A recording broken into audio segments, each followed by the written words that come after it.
Magalaw ang aking kamay. Magalaw. Tika nga, stop, look, and listen. Stop, look, and listen. Ano bang nangyari dito?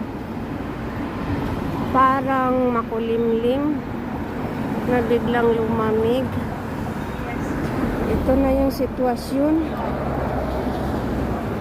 Yung post office dito banda, oh. Post office ng Wanchay. So walking distance lang yung aking tinitirahan. Malapit sa post office, malapit sa grocery, malapit sa palengke, tapos malapit sa doktor. Walking distance in short, sorry, walking distance. So ganito, asa pa ka. Sumauni nga laban lang. Mag-unsa man ning magpurgod tagwa patay jamo. Laban lang, wak. Na malingki ang inyong lola. Ang Ginoo. Ni kalit og tugnaw tanaw ng mga tao, nakarata na lisang. Nagsando to from sando to long sleeve jacket.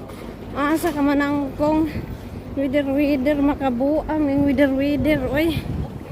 From sando to jacket na. Sus kinsabay di tuliling anong wider nga. Nikalit ang tugnaw nga. Kana bitong tugnaw nga bugnaw kaadtog hangin. Ja dry air. Mauni nahitabo nga nakasando ang mga uban. Ako naka t-shirt ko gahapon. Tapos gipaningat ko, hindi ka nag-market paningat kay kuan ba kanang nay medyo init wa igang. So naunsa bang hitabo ang nikalit mag-news og mag-drop down daw ang weather. O so natanawan niyo. Wa na po kumuagi dihang dapita. Kay alam na this. Tika akong amo basig na adaan ha. Ninaog, magkahiwalay sila ninaog. Ako naman po nitakas ko kay madyo nang mamalengki ko 30 minutes limit. So man yung sitwasyon amping tanan diha kay nitugnaw ag Hong Kong weather. Tiga, tawid na sila, tawid na mo, dali, tawid na mo. Ayan, go na sila, go.